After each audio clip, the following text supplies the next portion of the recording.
In 2078, the NEB Corporation has been controlling all mining operations in the known solar systems for 50 years. 20 years ago on Sirius 6B, NEB found a new material named beryllium, which could solve the world's energy crisis. However, mining beryllium unleashed lethal doses of radiation and pollution. The Federation of Miners and Scientists known as the Alliance asked to stop the mining operations, but NEB answered with war. This also inspired a Cold War on Earth, but actual combat has only happened on Sirius 6B. Eventually NEB started to use nuclear bombs, which killed most of the population and ravaged the planet. A great number of miners were also killed by clouds of beryllium radiation. Now in the 10th year of war, only a small crew remains. In a bunker, some miners are gambling for cigarettes. At that moment they see something moving on the security cameras, so they take a closer look with binoculars and discover that a NEB soldier is approaching. When he's finally close enough, they don't fire because they notice that something isn't right. Suddenly a loud screech can be heard as something begins to move very quickly under the sand.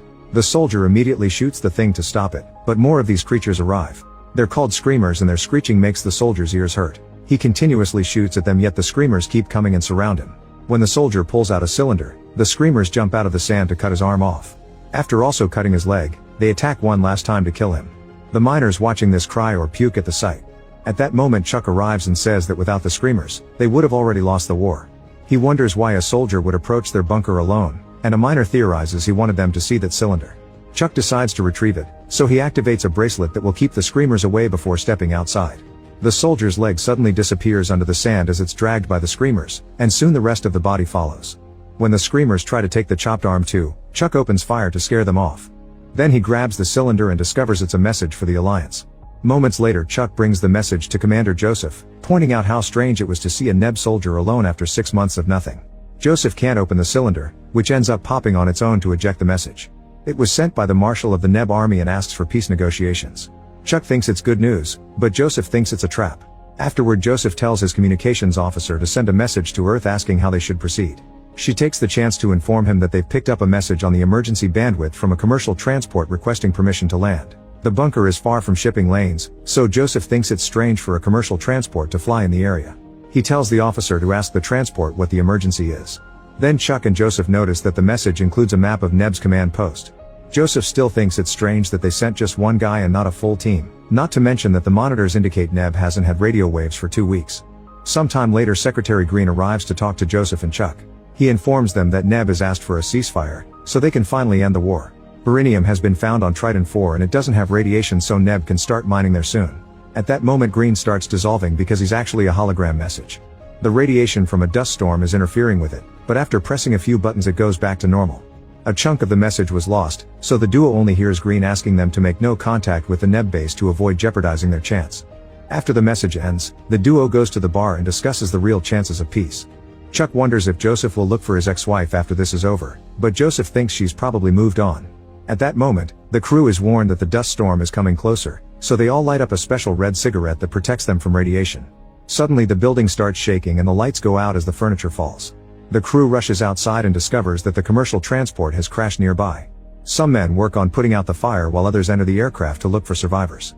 They notice that the passengers aren't civilians, which means this isn't a commercial ship. All the people on the seats are dead, but they manage to find one survivor under the debris. Outside the aircraft, they find the word Sirius 6B transportation, which doesn't make sense because this planet has no transportation service. Then they check the cargo and are shocked to discover dozens of boxes full of weapons, including a nuclear reactor. The team manages to rescue a survivor named Ace and wants to take him to the bunker quickly because he doesn't have a bracelet. However, Ace runs back to the aircraft to retrieve something. The screamers immediately come after him, so the crew opens fire to try to keep them at bay. Unfortunately, a screamer reaches the plane and cuts a hole to steal one of the bodies. After finding his Discman, Ace tries to run away but is blocked by a jumping screamer.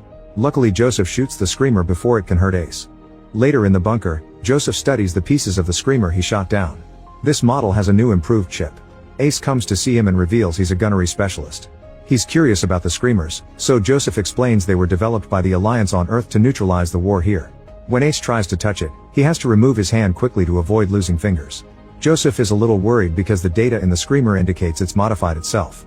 When Chuck joins them, he tells Ace about the nuclear reactor and that the aircraft pretended to be a civilian ship.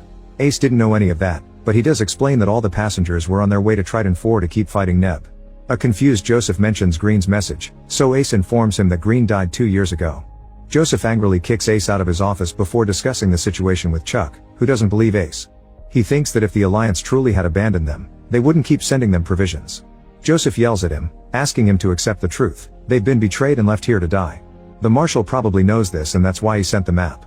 Joseph decides to attend the meeting and Chuck wants to go with him, but Joseph makes him the bunker leader in his absence and will take Ace instead. Afterward, Chuck gives Ace his own bracelet. He explains that the Screamers only attack living things because they can read pulse rates. The bracelet sends a transmission that makes it sound like their hearts are flatlining, although sometimes radioactivity corrodes the bracelet's terminals. Once Ace and Joseph are armed, they leave the bunker. Ace plays some music on his Discman for the duration of the trip, which has them walking through snowy areas. When Ace notices the air is terrible, Joseph explains that radiation makes it that way and gives him a red cigarette. They watch the abandoned mines from afar and Joseph points out that it used to be the most profitable business in the galaxy. Sometime later they reach the ruins of the city, which was bombed by Neb. Thousands of civilians died although the attack was supposed to be directed at the Alliance. Joseph shares that he came to this planet 20 years ago as a miner, and back then the crew worked for Neb. Eventually the crew refused to keep mining and after a standoff of 4 years, Neb bombarded the area. The crew has been hiding in the bunker since then. The story is interrupted by loud screeching. Ace turns around and watches a Screamer dragging a dead rat under the snow. He quickly opens fire and the Screamer runs away while Joseph tells him to stop. Ace wonders why the Screamers want the bodies, so Joseph explains that rotting meat gives off methane gas, which the Screamers use as fuel. The production of Screamers happens underground and the process has been automated, so they make themselves. Nobody knows how, which creeps Ace out. After walking for a while, the duo hears a noise and immediately drops to the ground to hide. They get their guns ready, only to discover a child with a teddy bear. Joseph approaches him and learns the boy is named David. He lives in the city ruins alone and says he survives eating food, but he doesn't say what kind. He also claims he survived the Screamers by hiding and asks the men to take him with them. Joseph refuses, but he gives him some food and promises to pick him up in 2 days when he returns home. However, Ace insists they can't abandon him and David keeps begging, so Joseph agrees to bring him with them. When night falls, the group rests inside an old building and starts a fire. Joseph calls the bunker and learns that they had a new arrival. The connection is weak so the call doesn't last long. Then Joseph picks up a rock and is startled when it suddenly grows limbs and a head. David laughs while pushing the harmless bug off. Later Ace tries to relax so he takes off his bracelet and connects his Discman to special glasses. A Screamer soon enters the room and Joseph has to push Ace out of the way to save it from its attack. Then he opens fire to quickly destroy the Screamer. Joseph wonders why Ace didn't hear it and checks the strange glasses, only to discover that Ace has been watching naughty movies. A furious Joseph immediately destroys the glasses and scolds Ace as he makes him put his bracelet back on. When Joseph checks the Screamer, he notices it's shaped like an animal and has an upgraded chip. The next day the trip continues and since Ace doesn't have music anymore, he talks non-stop. Eventually they reach an old refinery and Joseph tries to scan the area for enemies. Suddenly David is shot down by hiding soldiers. When the guys check his wound, they're horrified to see mechanical parts. It turns out David is a Screamer with a different kind of chip, which Joseph pulls out. At that moment David begins screeching. Ace points his gun at him and David grabs it to make him miss the shot, which causes him to lose an arm. Neb snipers Becker and Ross approach the group and explain that the Screamers have gotten smarter. They pretend to be children so the humans will take them into the bunkers, where they can kill everyone. When the soldiers accuse him of bringing David on purpose, Joseph swears he didn't know and tells them he came for the peace negotiations as he hands them the message. Becker agrees to take Joseph and Ace to their bunker, ignoring Ross' complaints. By using the vent system, they get inside the building. Joseph calls his own bunker to try to tell them about the new kind of Screamer, but there's too much interference. Once the group settles down, they talk about David and an argument ensues, so they point their guns at each other. They're interrupted by Jessica who asks them to behave and shares some whiskey. Joseph talks to her in private and learns that there hasn't been a commissary in the building for over 2 years since the Screamers started to attack. When he asks about the Marshal, Jessica tells him he must be in a command bunker with the communication satellite. She also explains that there are entire hordes of Davids, who killed most of the soldiers here. Jessica agrees to take Joseph to the command bunker but in return she wants to go back to Earth. Joseph explains that Earth has abandoned them and he can only take her to his bunker, which she accepts. Afterward Joseph reunites with Ace, who has been looking around and has found several dangerous weapons, including plutonium. However, Joseph reminds him that the Alliance doesn't use nukes. The group then gets on an elevator that takes them to the maintenance tunnels. Ross is suddenly startled by a noise but it's just a bunch of rats, and Becker teases him for being scared of them. After walking for a while, they find a grate in the ceiling and open it, causing a body to fall off. They use the grate to reach the next floor, where they climb a ladder that finally takes them to the command center. When they look around, they're horrified to discover blood everywhere but not a single person. Ross has a breakdown because he thinks there's no hope and starts throwing things off the tables. Joseph fires in the air to stop him and tells Ace to shoot him if he makes another noise. Next Joseph tries to use the computer to contact Earth, but he keeps getting an error message. At that moment a Screamer enters the room, so the group hides behind the servers. The screamer climbs the computer and connects its tail to download some information, then it leaves. When the group comes out, the screamer detects Ross and starts coming back. Ace covers Ross with his own body so the bracelet can protect both of them, causing the screamer to fail its scan and leave again. However, as soon as Ace takes one step back, the screamer jumps to attack. The men immediately open fire to kill it, but they also break the computer in the process. As the lights go out, they hear David's voice asking if he can come with them. Joseph makes Ace evacuate the others while he stays with the computer. He manages to turn it on again and scans the chips, which gives him access to the screamer's files. Two Davids are walking in the darkness and Joseph can hear them talk again while he studies the different screamer models.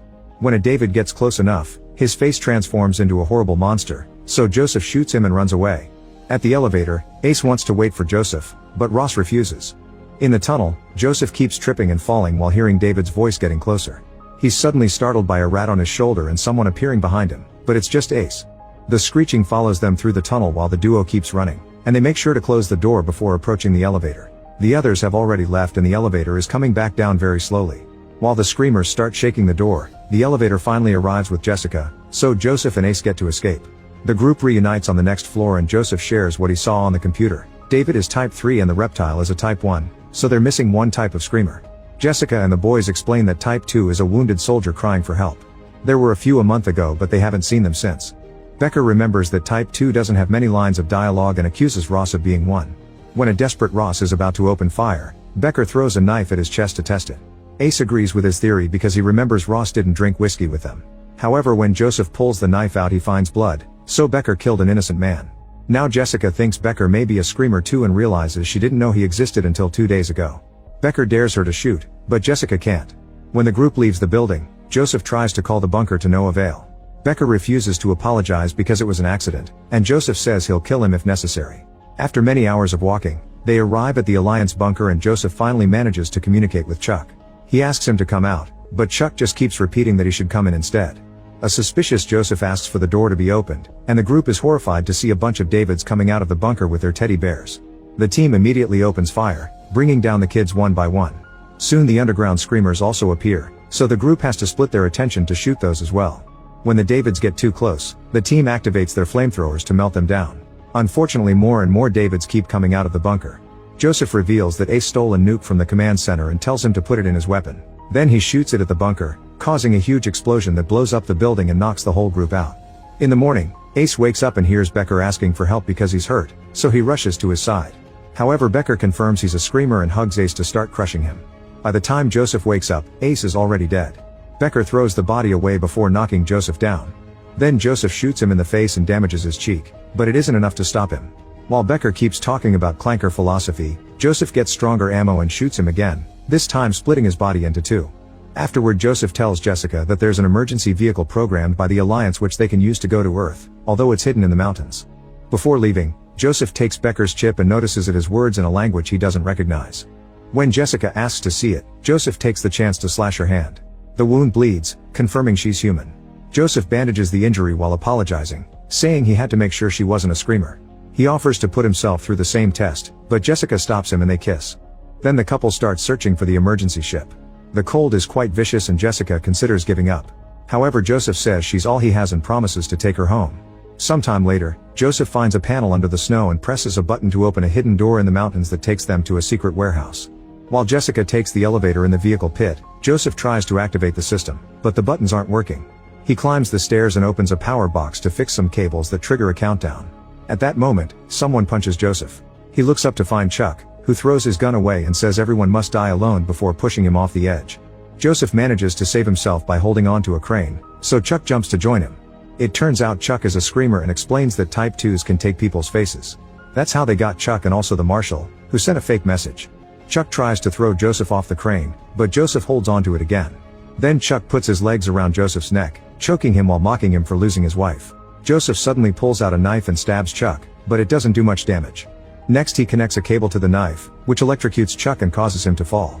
When his body hits a security laser in the pit, it disintegrates. Afterward, Joseph goes down the pit using the crane and reunites with Jessica. Unfortunately, they discover that the aircraft only has room for one person, so Joseph kisses Jessica and tells her to go. She says she can't before a second Jessica appears behind them. It turns out she's a Type 4, which is so advanced that it can bleed and even get naughty. A furious Joseph pushes the first Jessica off and tries to get on the ship, only for the second Jessica to throw him against the crane.